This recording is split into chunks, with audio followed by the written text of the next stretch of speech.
मित्रांनो, झोटिंग याबद्दल तुम्हाला काही माहीत आहे का? झोटिंग म्हणजे नेमकं काय असतं हे आजही अनेक लोकांना नीटसं माहीत नाही. गावाकडं असं मानलं जातं की झोटिंग म्हणजे एखाद्या माणसाचा अस्वस्थ आत्मा जो मेल्यानंतरही शांत न होता विशिष्ट ठिकाणी अडकून राहतो, विशेषतः स्मशानाजवळ आणि एकाकी वाटांवर त्याचं अस्तित्व जाणवतं. रात्री उशिरा एकटे प्रवासी दिसले की झोटिंग त्यांना गोंधळात टाकतो, चुकीच्या रस्त्यावर नेतो आणि मग चालू होतो भयाचा एक वेगळाच खेळ. तर नमस्कार मित्रांनो, आपल्या जी.के. स्टोरी टेलर या यूट्यूब चॅनलमध्ये तुमचं स्वागत आहे. तर मी आज पुन्हा एकदा घेऊन आलोय अंगाचा थरका पडवणारा अनुभव. तर चला मग जास्त वेळ न दवडता आजच्या या थरारक आणि अंगाचा थरका पडवणाऱ्या अनुभवाला आपण सुरुवात करूया. आमचं गाव तसं लहानसं, चार बाजूनी डोंगररांगा, मध्ये हिरवीगार शेती आणि मधोमध मोजकी घरं.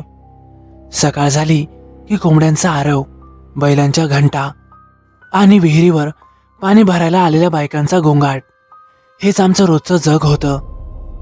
पावसाळ्यानंतरचे दिवस होते. मातीचा सुगंध अजूनही हवेत रेंगाळत होता.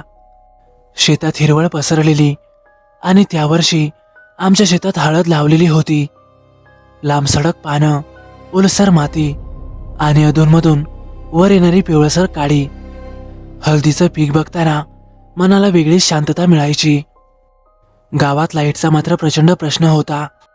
दिवसा काही काम नाही, पण रात्री मात्र शेताला पाणी द्यायचं ठरवलं की लाईट तर रात्री 12 वाजल्यानंतरच यायची. दिवसा लाईट द्यायला सरकारला काय जातं असं पुटपुटतच सगळे शेतकरी रात्री शेत गाठायचे. त्यावेळी मी नुकताच वयात आलो होतो. अंगात वेगळीच उर्मी, डोक्यात कसलीही भीती नाही. गावातले मोठे लोक जेव्हा भूतांच्या, झोटिंगाच्या आणि सकव्याच्या गोष्टी सांगायचे तेव्हा मला हे सगळं फालतू वाटायचं. असं काहीही नसतं, मी मनातल्या मनातच हसायचो. रात्र, अंधार आणि जंगल या सगळ्याची मला सवय झाली होती. लहानपणापासूनच शेतातच वावर, बैलांच्या गोठ्यात झोपणं हे माझ्यासाठी काही नवीन नव्हतं. त्या दिवशी सुद्धा असंच ठरलं. बाबा म्हणाले, आज तूच जा, मोटार चालू करून पाणी सोड आणि रात्रीचा तिथेच झोप. मी होकारार्थी मान डोलावली. रात्री 10-10:30च्या सुमारास माझं जेवण उरकलं. बाहेर आकाशात तारे चमकत होते, चंद्र अर्धा लपलेला. गावात एकदम शांतता पसरली होती, फक्त कुत्र्यांचं अधूनमधून भुंकणं. मी टॉर्च, एक गोधडी आणि पाण्याची बाटली घेतली. शेत गावापासून थोडंच लांब. एक माळ ओलांडून मग एक चिंचेचं झाड आणि पुढे विहीर. रस्ता तसा मला पाठच होता. रात्रीची हवा थोडी दमट होती. टॉर्चचा पिवळसर प्रकाश जमिनीवर पडत होता. पायाखाली गवत चरचर वाजत होतं. दूरवर कुठेतरी घोबडांच्या ओरडण्याचा आवाज येत होता, पण तो आवाज सुद्धा आता माझ्या ओळखीचाच झाला होता. शेतात पोहोचलो तेव्हा बरोबर 12 वाजले आणि मी पोहोचल्याच लाईट आली. विहिरीजवळचा बल्ब मंदपणे उजळला. मोटारीचं स्विच ऑन केलं.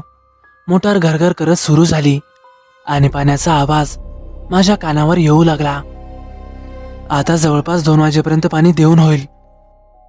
तेवढ्या वेळात मी शेताच्या बांधावरच असलेल्या एका बाजेवर लगोलग गोधडी अंथरली. शेतात झोपण्याची मजाच वेगळी. वर मोकळा आकाश, आजूबाजूला पिकांचा मंद आवाज आणि पाण्याचा सततचा खळखळाट. मी अंग टाकून झोपलो. डोळे मिटताना एक क्षण शेताकडे पाहिलं. हळदीची पानं वाऱ्यानं हलत होती. सावल्या लांब लांब पडत होत्या, पण मनात कसलीही शंका नव्हती. मी मस्त बाजेवर झोपलो होतो. बरोबर 2 वाजले. मोबाईलचा अलार्म कर्णकर्कश आवाज करत वाजायला लागला. मी दचकूनच उठलो. काही क्षण मी तसाच बसून राहिलो आणि मग अलार्म बंद केला. डोळे चोळतच मी उठलो. शेतात दाट अंधार पसरलेला होता. आकाशात चंद्र लाईटासारखा प्रकाश टाकत होता आणि विहिरीजवळचा तो मंद बल्ब सुद्धा आता बंद पडला होता. मी लगेच उठलो आणि धावतच विहिरीजवळ गेलो. झटक्यात मोटर बंद केली. हळदीला पाणी देऊन झालं होतं, पण मी अर्धवट झोपेतच होतो. मी पुन्हा बाजेकडे वळालो आणि बाजेकडे एक एक पाऊल चालू लागलो. आणि तेवढ्यातच माझ्या नजरेच्या टोकाला अंधारात कुणीतरी बसलेलं दिसलं. शेताच्या बांधावर हळदीच्या पानांच्या सावलीत एक मानवी आकृती शांतपणे बसलेली होती. बापरे, तोंडातून शब्द आपोआपच निघाला. हातातील गोधडी खाली पडली. माझं हृदय जोरजोरात धडधडू लागलं. कोण आहे रे? मी असं मोठ्याने विचारलं. ती आकृती हलली आणि थोडी उजेडात आली. चेहरा एकदम ओळखीचाच. अरे दादा, तो आवाज ऐकून मी गोंधळलोच. समोर बसलेली ती व्यक्ती म्हणजेच माझा भाऊ मदन होता. मी अक्षरशः स्तब्ध झालो. मदन, अरे तू इथे शेतात कसा? माझ्या आवाजात आश्चर्य, राग आणि गोंधळ सगळं काही मिसळलेलं होतं. मदन उभा राहिला. त्याचा चेहरा नेहमीसारखाच होता. तेच केस, तेच कपडे आणि तीच देहबोली. अरे पण तू तर कधी शेतातच येत नाहीस, मी थेट विचारलं. तो थोडा हसला. अरे दादा, बाबांनी पाठवलंय, तो असं म्हणाला. मी त्याला विचारलं, का रे, कशासाठी? मदन थोडा गंभीर झाला. अरे आपल्या गावचा धोंडू पाटील, त्याची तब्येत बरी नाही म्हणे. बाबांनी सांगितलंय की जरा त्याच्या शेतात जाऊन पाहून ये. धोंडू पाटील म्हणजे आमच्याच भावकीतील एक माणूस, जवळपास 70-75 वयाचा. गावकरी म्हणायचे की धोंडू पाटलाने एकदा खविसाची कुस्ती खेळली, पण तेव्हापासून मात्र त्याचा व्यवहारच बदलला. तो फारच विचित्र वागू लागला. त्याच्या घरच्यांचंही त्याच्याशी पटायचं नाही, त्यामुळे आता तो शेतातच गोठ्यावर राहायचा. काळजीपोटी मी मदनला म्हणालो, ठीक आहे, चल एकदा जाऊन बघूयात. एकटंच राहते म्हातारं, बिमार असेल तर जायचं मरून. मदन पुढे चालायला लागला. मी त्याच्या मागोमाग. धोंडू पाटलाचं शेत आमच्यापासून बरंच लांब होतं. 2 माळ ओलांडायचे, मग काटेरी झुडपांमधून जाणारी पायवाट, आणि त्याच्या पुढे एक भलं मोठं वडाचं झाड पार केलं की लगेच धोंडू पाटलाचं शेत. त्याच्या काळजीपोटी आम्ही भराभरा चालत होतो. आजूबाजूचं वातावरण बदलायला लागलं होतं. वाऱ्याचा आवाज वाढला. झाडांची पानं एकमेकांवर आपटत होती. कुठेतरी दूरवरून रानडुक्कर ओरडण्यासारखा आवाज आला. आम्ही जितके पुढे जात होतो तितकी शांतता अधिकच दाट होऊ लागली. जणू सगळं जंगल श्वास रोखून उभं आहे. हळदीचं पीक मागे पडलं. आता बाजूला फक्त काटेरी झाडं आणि माळावरचे दगडधोंडी. आजूबाजूने फक्त रातकिड्यांचा कर्णकर्कश आवाज येत होता. मी मदनला म्हणालो, अरे जरा दमादमाने चाल ना बाबा, एवढा का पळतोयस? तो मात्र माझ्याकडे पाहत हसत पुढे चालतच होता. तेवढ्यातच माझ्या उजव्या बाजूच्या झुडपातून काहीतरी हल्ल्याचा आवाज आला. बहुतेक काहीतरी इचुकाटा असावा. मी झटक्यातच तिकडे वळून पाहिलं, पण तिथे मात्र काहीही दिसलं नाही, फक्त अंधार. ए मदन, अरे थांब जरा. आणि समोर पाहतो तर समोरची वाट रिकामी. मदन गायब झाला होता. मी इकडे तिकडे पाहिलं, डोळे फाडून पाहिलं. मदन, मी मोठ्याने ओरडलो, पण समोरून मात्र काहीही उत्तर आलं नाही. आताच तर इथे होता, कुठे गेला हा पोरगा? मी स्वतःशीच बोललो. मी लगेच खिशातून मोबाईल काढला आणि मदनला फोन लावला. बराच वेळ त्याने फोन उचललाच नाही आणि शेवटी त्याने फोन उचलला. हॅलो हॅलो, समोरून मदनचा आवाज. अरे कुठे आहेस? मी घाईघाईतच विचारलं. पलीकडून काही क्षण शांतता आणि मग, दादा, अरे मी तर घरी झोपलेलो आहे. त्या एका वाक्याने माझ्या अंगातलं रक्त गोठल्यासारखंच झालं. अरे काय बोलतोयस? माझा आवाज फुटला. तो म्हणाला, अरे मी तर अजून उठलोच नाही, घरातच आहे. खोटं वाटलं तर बाबांना बोलवू का? आणि असं का विचारतोयस, काय झालं? मी काही नाही असं म्हणत फोन ठेवला. माझ्या आजूबाजूचा अंधार आता एकदम जिवंत वाटायला लागला. मी हळूहळू मागे वळालो आणि त्या क्षणी मला जाणवलं की मी तिथे एकटा नाही. माझ्या मागे कोणीतरी होतं. माझ्या पाठीमागून हळूहळू पावलांचा आवाज येत होता, जड ओढत चालल्यासारखा. मी श्वास रोखून उभा राहिलो. आता मात्र माझ्या मनात एकच विचार घुमत होता की मी ज्याच्यासोबत आलो, ज्याला बोललो, तो तर माझा भाऊ नव्हताच.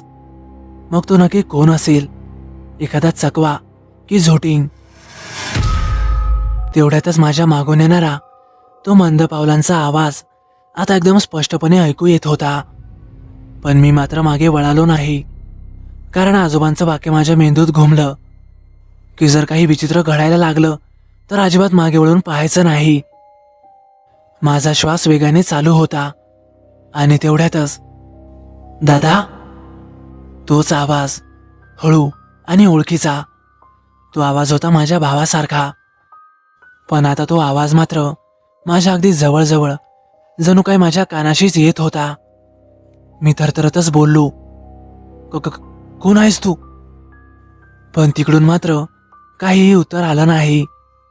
मी टॉर्च काढला आणि टॉर्चचं स्विच दाबलं. प्रकाश पेटला आणि लगेच विझला. पुन्हा पेटला. समोर फक्त झाडं, झुडपं आणि दगडधोंडे. आणि मी प्रकाश थोडा पुढे मारला तर जमिनीवर एक सावली. ती सावली माझी नव्हती. ती एकदम उंच, तिचे पाय जमिनीला टेकतच नव्हते. आणि ती सावली हळूहळू माझ्याकडे सरकू लागली. मला अचानक आठवलं, मी धोंडू पाटलाच्या शेताच्या अगदी जवळ आलो होतो. दूर एक झोपडी दिसत होती. मी जीवाच्या आकांताने तिकडे धावलो. धोंडू काका, असं ओरडतच त्या झोपडीच्या जवळ गेलो. झोपडीचं दार हळूच उघडलं आणि आतमधून एक क्रूश, वाकलेली आकृती बाहेर आली. डोळे खोल गेलेले, केस विस्कटलेले. तोच होता धोंडू पाटील. त्यांनी मला पाहताच हात उचलला. अरे थांब! त्यांचा आवाज कापरा होता. काका, माझ्या मागे कोणीतरी आहे का? मी घाईघाईतच विचारलं. ते थोडा वेळ माझ्याकडे पाहतच राहिले आणि मग हळूच म्हणाले, अरे तो तुझा भाऊ नव्हता. माझ्या अंगावर सरसरून काटा आला. धोंडू पाटील पुढे म्हणाले, अरे तो तुला वाट दाखवत नव्हता, तो तुझी वाट चुकवत होता. हे इथं बऱ्याच वर्षांपासून चाललंय. रात्री शेतात एकटं असलं की ओळखीचंच रूप घेतं, नावाने हाक मारतं आणि माणसाला त्याच्या मागं चालायला लावतं. आणि मग ते थांबले. मग काय काका? मी घशातून थुंकी गिळतच विचारलं. अरे मग माणूस सकाळी वेगळ्याच ठिकाणी सापडतो, कधी शेतात तर कधी विहिरीजवळ, आणि कधी कधी तर परत येतच नाही. तेवढ्यातच झोपडी मागून एक सावली बाहेर आली हळूहळू, आणि त्या सावलीतून तो चेहरा समोर आला. तो चेहरा म्हणजे मदनचा, पण डोळे एकदम पोकळ, हसणं खूप मोठं, मान चुकीच्या कोणात वळालेली, आणि त्याचे पाय जमिनीवर नव्हते. तो हसतच म्हणाला, दादा, अरे तू मला एकट्याला सोडून आलास? धोंडू पाटील ओरडले, अरे डोळे मिट आणि देवाचं नाव घे. मी डोळे घट्ट मिटले. राम राम राम राम राम. तोंडातून शब्द आपोआप निघू लागले. हवा जोरात फिरू लागली. थोड्या वेळानं सर्व काही शांत झालं. ती आकृतीही नाहीशी झाली. त्यानंतर मात्र मी रात्रभर धोंडू काकांच्या झोपडीतच झोपलो. सकाळ झाल्यावर मी आपल्या घरी गेलो. घडलेला सर्व प्रसंग घरी सांगितला. त्यावर माझे बाबा म्हणाले, अरे तिकडे झोटिंगाचा वावर असतो, तुला सांगितलं होतं ना, कोणीही बोलवलं तरी जायचं नाही. मी त्यांना म्हणालो, अहो पण मला वाटलं धोंडू पाटलाची तब्येत खरोखर खराब आहे, म्हणून तर मी चाललो होतो. अरे झोटिंग असंच करतो, आपल्या जवळच्या लोकांची नावं घेतो, ज्यामुळे आपण त्याच्या जाळ्यात लगेच अडकतो आणि त्याच्या मागे चालू लागतो.